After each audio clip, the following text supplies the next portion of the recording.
UP police के हवलदार से बाबा बने भोले बाबा ने 2 जुलाई की दोपहर सत्संग खत्म होते ही माइक पर आखिर ऐसा क्या ऐलान किया जिसकी वजह से घंटों से शांत बैठे भक्तों में अचानक भगदड़ मच गई।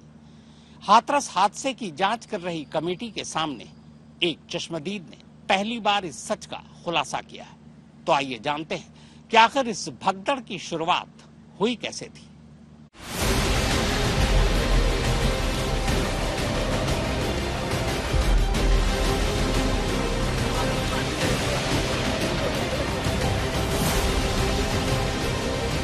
इस सवाल का जवाब हर कोई जानना चाहता है कि आखिर 2 जुलाई को हाथरस में हवलदार से बाबा बने भोले बाबा के सत्संग में भगदड़ की शुरुआत हुई कैसे।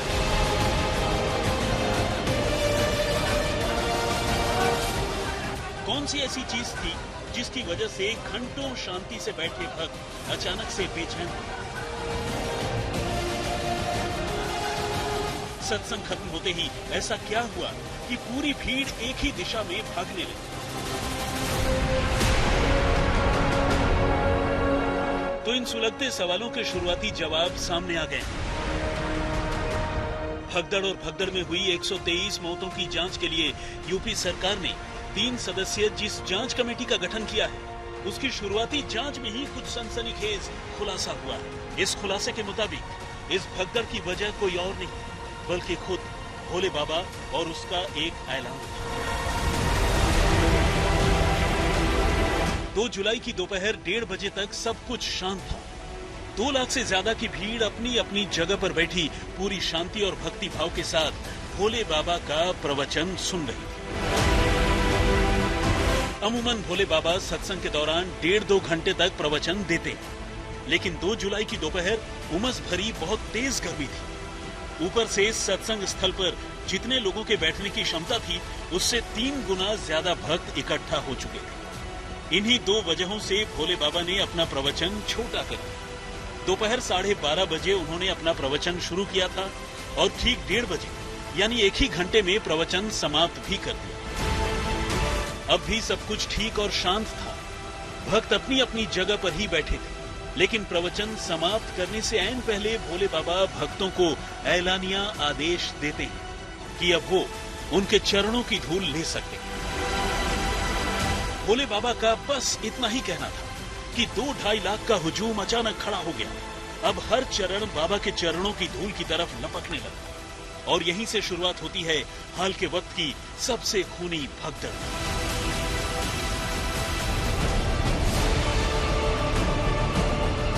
इलाहाबाद हाईकोर्ट के रिटायर्ड जज ब्रिजेश कुमार श्रीवास्तव की अध्यक्षता में जांच कर रही 3 सदस्यीय कमेटी ने अपनी जांच की शुरुआत उन चश्मदीदों के बयान से की है जो भगदड़ के वक्त सत्संग में मौजूद थे। इस कमेटी में ब्रिजेश कुमार श्रीवास्तव के अलावा retired IAS officer Hemant Rao और भावेश कुमार भी शामिल हैं।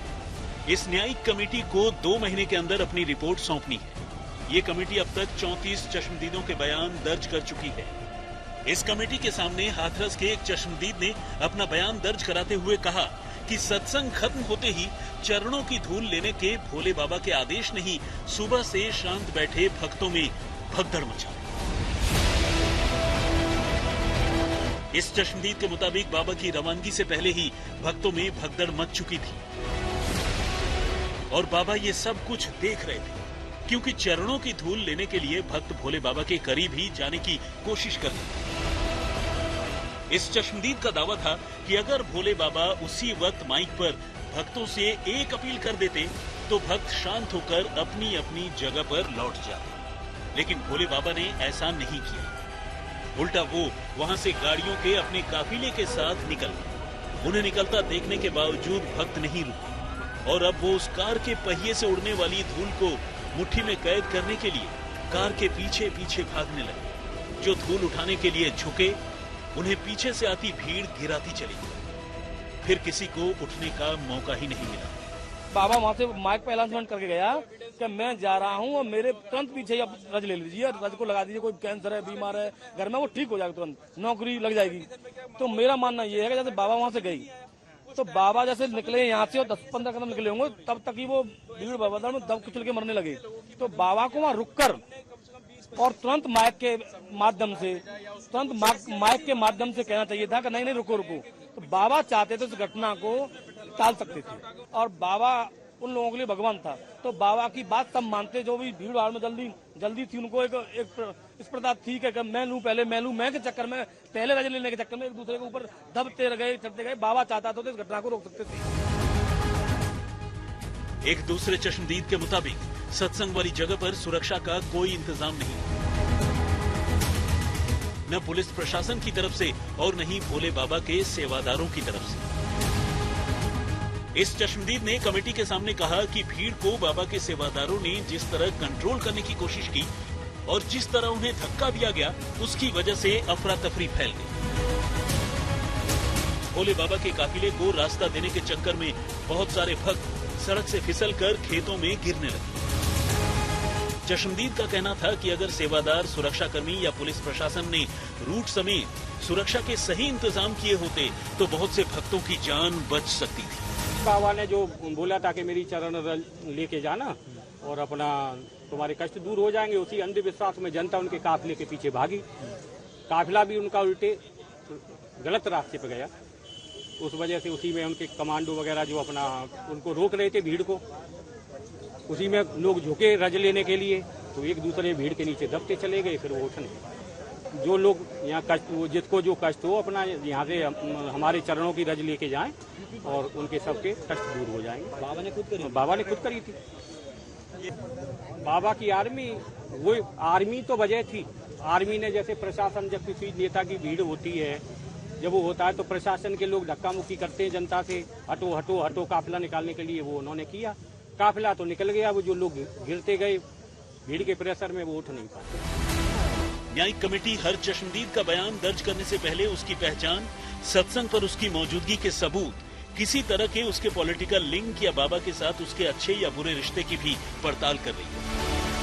जांच कमेटी चश्मदीदों के बयान के अलावा भगदड़ से पहले और भगदड़ के बाद पुलिस प्रशासन की तैयारियों और नाकामियों की भी जांच करेगी। साथ ही वो हाथरस जिले के उन तमाम अस्पतालों पर भी अपनी रिपोर्ट देगी जहां भगदड़ के बाद घायलों या मुर्दों को ले जाए। कमेटी ये पता करने की कोशिश करेगी कि क्या अस्पताल में पर्याप्त डॉक्टर या जरूरी सुविधाएं थी या नहीं। रिटायर्ड जज ब्रिजेश कुमार श्रीवास्तव ने मीडिया से बात करते हुए कहा कि कमेटी सत्संग स्थल का मुआयना कर चुकी है और वहां इस बात की भी जांच कर चुकी है कि इस जगह पर कितने लोग इकट्ठे हो सकते थे। उन्होंने कहा कि जांच के दौरान हमें जब भी लगेगा हम पूछताछ के लिए किसी को भी बुला सकते हैं। न्यायिक कमेटी के सामने पेश हुए इन चश्मदीदों के बयान के उलट अपने वकील के जरिए भोले बाबा ने ये दावा किया है कि ये भगदड़ एक सोची समझी साजिश थी। भोले बाबा के वकील ने एक प्रेस कॉन्फ्रेंस कर भगदड़ मचने की वजह को लेकर एक डेमो भी दिया। उन्होंने एक स्प्रे दिखाकर ये बताने की कोशिश की कि इसी तरह के जहरीले स्प्रे को भक्तों पर छिड़क कर उनके बीच अफरा तफरी का माहौल बनाएंगे। भोले बाबा के वकील का दावा था कि जो स्प्रे भक्तों पर छिड़का गया वो जहरीला था। उस स्प्रे की वजह से भक्तों को सांस लेने में दिक्कत होने लगी और वो इधर उधर भागने लगे और इसी वजह से भगदड़ मची। इस तरह की साइज के हमने उसको इस तरह के थे और जैसे इस तरह में करते हैं ये तो अलग है, डेटेंट वाला है, ये खत्म हो गया, खाली हो गया इसमें, लेकिन वो तो अलग चीज होती है। बस जितनी देर में इसमें से खुशबू निकली है, बस इतनी देर में पीछे असर होता चला गया। बस यही सेकंड थे उस महिला ने बताया। इतनी देर लगती थी कि एकदम जैसे लगी और जो सांस ली उसके बाद हम नहीं समझ में आया। बहुत सीरियस नहीं, आई एम वेरी सरप्राइज, अचंभित हूँ, आश्चर्यचकित हूँ कि ऐसे प्लान के साथ ये साजिश। हालांकि भोले बाबा के वकील ये नहीं बता पा रहे कि इस साजिश के पीछे किसका हाथ है, भोले बाबा के कौन कौन दुश्मन हैं और भक्तों में भगदड़ मचाकर वो क्या हासिल करना चाहते हैं। हाथरस में हुए भगदड़ को आज एक हफ्ता पूरा हो चुका है, लेकिन जिस भोले बाबा के सत्संग में इस भगदड़ की वजह से 123 लोगों की जानें गई, वो भोले बाबा अब तक सामने नहीं आया। न ही पुलिस या मामले की जांच कर रही न्यायिक कमेटी ने अब तक उसे पूछताछ के लिए बुलाया। अलबत्ता अपनी सफाई देने के लिए भोले बाबा ने 2 मिनट का अपना एक बयान जरूर जारी किया है। ये रहा उसका बयान। नारायण साकार हर की संपूर्ण ब्रह्मांड में सदा सदा के लिए जय जयकार। हम 2 जुलाई की घटना के बाद बहुत ही व्यथित हैं। प्रभु हमें बस संगत को इस दुख की घड़ी से उबरने की शक्ति दें। सभी शासन एवं प्रशासन पर भरोसा बनाए रखें। हमें विश्वास है जो भी उपद्रवकारी हैं वो बख्शे नहीं जाएंगे।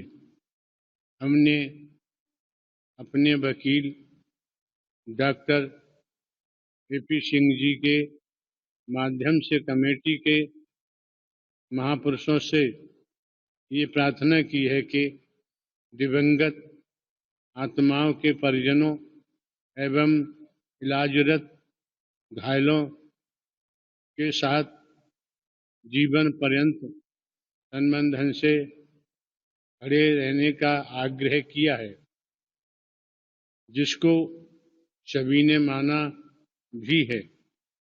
सभी इस जिम्मेदारी को निभा भी रहे हैं। सभी महामंत्र का सहारा न छोड़ें। वर्तमान समय में वही माध्यम है सभी को सद्मति और सद्बुद्धि प्राप्त होने की इच्छा रखते हैं। या फिर पुलिस उनका आशीर्वाद लेकर खुद उनके आश्रम जाएगी। इस बीच 2 सदस्यीय स्पेशल इन्वेस्टिगेटिव टीम यानी SIT ने अपनी जांच रिपोर्ट आज यूपी सरकार को सौंपी। इस रिपोर्ट में कहा गया है कि यह हादसा आयोजकों और पुलिस प्रशासन की लापरवाही की वजह से हुआ। पर साथ ही रिपोर्ट में यह भी कहा गया है कि इस भगदड़ के पीछे साजिश की बात से इनकार नहीं किया जा सकता। इस रिपोर्ट के साथ साथ भगदड़ में हुई 123 मौतों के लिए पुलिस और प्रशासन के 6 अधिकारियों को भी निलंबित कर दिया गया। इनमें SDM, CO, थानाध्यक्ष, तहसीलदार और 2 चौकी इंचार्ज शामिल। संतोष शर्मा के साथ कुमार अभिषेक, आज तक।